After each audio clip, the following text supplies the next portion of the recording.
This podcast has been brought to you by SeekersGuidance, the global Islamic seminary. Help us spread the light of prophetic guidance to millions around the world by becoming a monthly supporter. Make a small donation at SeekersGuidance.org/donate. For as little as $10 a month, you can help people find life-changing guidance. I'm in a position of leadership, but I don't feel I am qualified. What should I do? That's a very good question. It's a question I've had and I've felt and I feel until today. And there are times that you're put in a position you don't want to be, but at the moment, it is where you are. And Allah Ta'ala has put you there for a reason. Now, depending on what that leadership is, and depending on what you're involved in, one of the best things you can do always as being put in any place of leadership is to consult people of knowledge, is to consult scholars, is to consult those who are more superior than you, who have more knowledge, more experience, and ask them for guidance. Stick to what you know, what you're able to contribute, and don't step beyond that limit. There's a saying that they say, may Allah have mercy upon an individual that knows his limits, that knows his ability. May Allah Ta'ala make us people that stick to our limits, whether it is of knowledge or anything else, that we don't exceed any limit. What do we mean by that? Meaning, if you're in a position of leadership and you're asked for an opinion on an Islamic matter, then don't answer unless you ask your teachers, unless you consult and you get a fatwa, and then you share that. If you're in a position to lead the prayer, but you don't know how to lead the prayer because you haven't studied, then study. And don't lead the prayer if you don't know what it consists of. Those kind of things are very dangerous. If you're asked to give khutbah, if you're asked to, ask somebody who has knowledge to be able to give you the core requirements. Because, and one of the reasons I love the Hanafi school so much, there are things that are very clearly laid out. There are the fara'id, there are the wajibat, there are the sunan, nawafil, etc. So always make sure that the integrals of what you are doing is met. Is this sound, right? For example, a person who dies, if you want to wash them, the integral is to make sure water reaches every part of their body. Now, where do you start and how do you turn them and where exactly and how? That's all good to know. And we should know and we should implement. However, that's not the core thing that if a person says, well, I don't know all that, so I'm not going to do that. No, at least they know what are the foundation, what are the integrals of what I'm about to do. And so that's the first thing I'd recommend you start off with. What are the integrals of this thing that I've taken on? What is the most important thing that I should know? What are the recommended things of what I'm doing? And then from that, you'll be able to differentiate your ability to engage and your ability to lead, and use that opportunity also to grow in your faith. A lot of MSAs, for example, should have certain chaplains or leaders that they can consult with. A lot of MSAs, my advice to many of them, and I work with one, that always ask people of knowledge if you don't know. And the people of knowledge who they consider people of knowledge themselves don't consider themselves people of knowledge, like myself. And then we ask others who are the true people of knowledge, and then if they know the answers, they'll give it. And if they don't know, at times they'll have to ask their teacher, right? So it's a healthy, beautiful relationship. I don't know. La adri, nisful ilm. To say I don't know is half of knowledge. Let me ask. You ask your teacher, you ask those who you see superior, the imam, the scholar, etc. They say they don't know. And they ask their sheikhs, who may at times say, Wallahu alam, I don't know. The best that I know is like this, and Wallahu ta'ala alam. And Allah Ta'ala knows best. But here is the do nots. Do not do the following in leadership.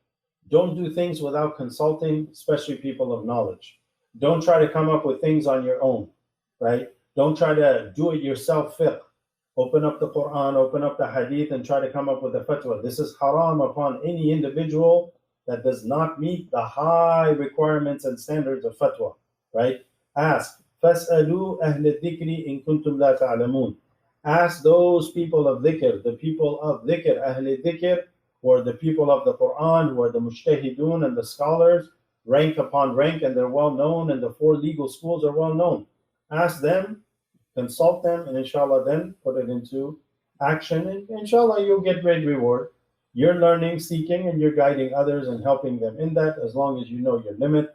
And one of the things my teacher once said is, not everybody has to be an alim and a scholar, or be called a scholar who's not a scholar. Therefore, if somebody knows how to make wudu, if somebody knows how to pray, then share that with someone else who doesn't know. And share with them what you know. You don't have to wear something and be like, I'm a sheikh, I'm a mufti, I'm a scholar. No, I'm your brother in Islam, and alhamdulillah, bifadlillahi tabaraka wa ta'ala, I know this because I've studied this. I'm going to share it with you. Don't get arrogant over the sharing that. Don't become arrogant in teaching it like you're a scholar. A'udhu billah. Don't worry about that. Understand you have a brother, sister, you're benefiting with a point of knowledge. And that point of knowledge is a blessing that Allah chose you to know. And really, for myself, I think there's great value that we need to honor in every single mas'ala that we know. We should treat it as a piece of ruby that we possess. A beautiful ruby, because every single mas'ala and a matter of knowledge that you know is a blessing from Allah subhanahu wa ta'ala. And the shukr of it for us is required to act upon it if it relates to us, right? So share that. Don't go more than that. So this is what I know. What about that? Inshallah khair, just do it. Don't do that. Say, I'll ask. I'll ask. Wallahu a'lam. Wallahu a'lam. This is what I know. Look at the companions when they narrate a hadith. Maybe the companions all had strong memories, but the generation after, maybe he said this, maybe he said that. I forget that word. They had taqwa, right? They had fear. So maybe he said that. Maybe I can't remember. Wallahu a'lam. Right? And so, inshallah, past that, ask Allah Ta'ala. An advice I was given a long time ago is like, if you seek any leadership, if you seek a position, then you're truly not worthy of it. A'udhu billah. But if it is chosen for you and selected, then perhaps there's a wisdom in it. Take it, see where Allah Ta'ala takes you with it, and inshallah thrive by learning and asking, consulting. But don't seek any leadership. Those who seek leadership, we're told that we're not to give leadership to those who seek it, nor to those who covet it once they have it. A'udhu billah. Right? So this is our principle. The people that often deserve leadership, that often deserve that recognition, are those that feel they're the worst unqualified. Sayyidina Abu Bakr as-Siddiq was the most qualified leader after the Prophet ﷺ to lead the ummah, as he had him leading the prayer before he passed. When he became Khalifa, in his inaugural address to all of the Muslims, he said, I've been appointed above you, but I am not the best of you. That if I do good, help and assist me. If I do wrong, correct me and advise me. Right? This is the true leader. If I do good, help and assist me. But I'm a human being. I can make a mistake. Guide me, show me the way.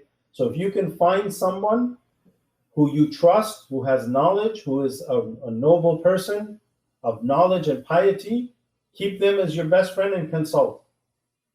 Consult, ask. I have a dear brother here in the MSA where I am. Very noble brother, mashallah. Will send me tons of messages about things. What do you think about this? What do you think about that? I, in turn, send it to my teachers and go back and forth. And inshallah, there's health, there's goodness in that, and it will help all of us, inshallah, not to go astray, walayadu billah. And we ask Allah Ta'ala to protect us from being of those who are astray or who lead others astray, walayadu billah. And we ask Allah Ta'ala for guidance and help and assistance and increase in all that is good. وصلى الله على سيدنا محمد وعلى آله وصحبه أجمعين والحمد لله رب العالمين. Thank you for listening. This podcast was brought to you by Seekers Guidance, the Global Islamic Seminary. Visit SeekersGuidance.org to access reliable Islamic knowledge taught by qualified teachers. We offer a wide range of courses, podcasts, articles, and a world-class answer service. Support us in spreading free, reliable Islamic knowledge to millions around the world by becoming a monthly supporter. Visit SeekersGuidance.org/donate and make a small monthly commitment today. Our beloved Prophet, peace and blessings be upon him, said, "Whoever guides someone to goodness will have a similar reward." So don't forget to share this podcast and spread prophetic guidance.